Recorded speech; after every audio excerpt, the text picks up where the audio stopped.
Morning, good morning. Another day, another sales na naman. Natay reservation karon dito sa Danao. Subdivision lot na to dito niya. Ang buyers wala na lang ning ani sa opisina kay malate na kuno siya sa biyahe kay pa Camotes Island pa siya.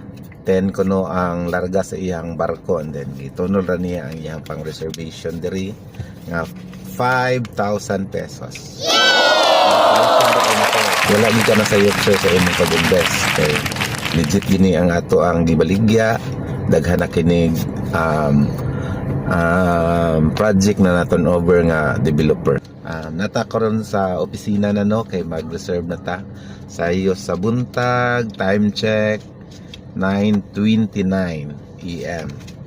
So early bird. First na to halin karong adlaw. Hopefully mapunan pa ni karon. Napatay daghan i-site tour karon sa Liloan beach lot nato didto, beach lot subdivision og sa and also sa Danao gihap Ilas Home subdivision sa Ginakot, Danao.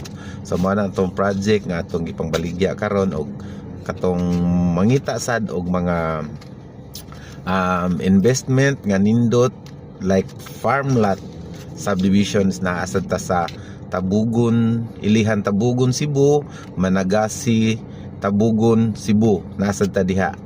Og ang nasad tay dol sa airport sa Medellin, nasad ta dito mga project daghan na diha. Og sa San Remio sad nasad tay daghan nga project dito, beach lot subdivision. So guys, mato na ta sa opisina sa developer ato ni reserve.